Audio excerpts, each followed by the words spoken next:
There was a point in time in which I wanted to make a map pack ranking video. People love Geometry Dash ranking videos, and the map packs are a core component of the game, surrounded in fun controversy that could have made a great video on paper. So I gave it a shot, and how did it go? One of the most obvious reasons map packs are less interesting than, say, Gauntlets is the clear lack of distinctive theming. Like, the Diamond pack doesn't sound very enticing to play, it doesn't even give you diamonds.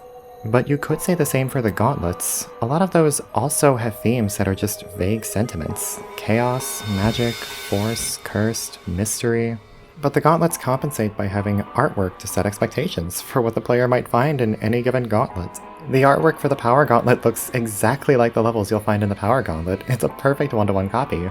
The artworks act kinda like movie posters. You see a cool poster, it makes you want to watch the movie. And it helps to give each family of levels a distinctive identity since artwork is cool. You might argue that map packs wouldn't really benefit from having these kinds of movie posters. And you're right, a picture of a diamond isn't going to suddenly make you remember every level in the diamond pack. The real solution is to have themes that work within the restrictions of the map pack format, and some packs use them well. The Stereo pack is levels that are like Stereo Madness. That's perfect. It's free levels that test your mastery of the type of gameplay found in Stereo Madness.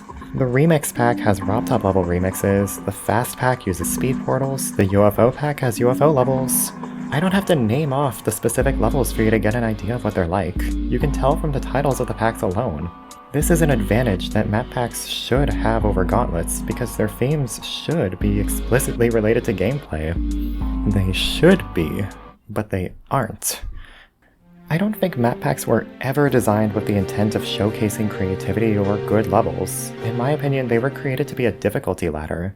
It's important to remember that Geometry Dash used to be, and kinda still is, considered a rage game designed to frustrate and challenge the player. But the problem with rage games was that they don't have much longevity.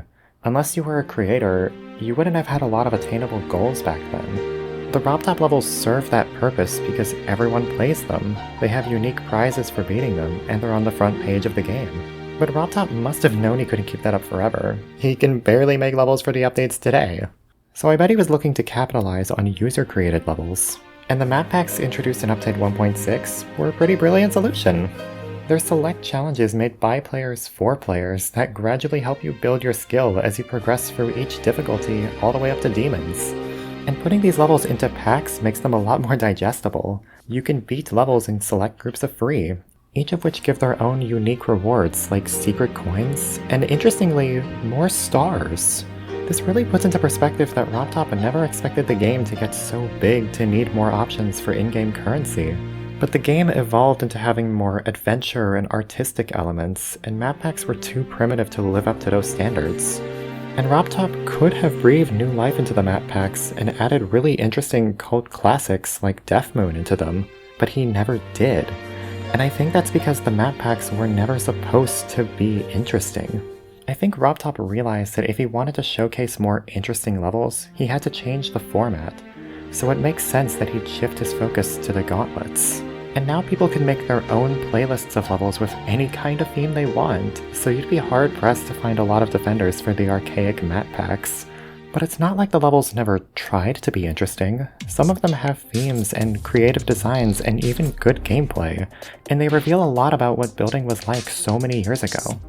It is interesting to see how levels like Moon Adventure executed a space theme with so few tools at their disposal. Okay, bad example. The Lightning Road has so many creative workarounds to the editor limitations, like using screen flashes to simulate lightning and portals for decoration. And though it could be fun to dissect some of the more interesting levels like this, let's be real. There's just too many of them and not enough variety to revisit the entire lot 10 years later unless you're an archaeologist.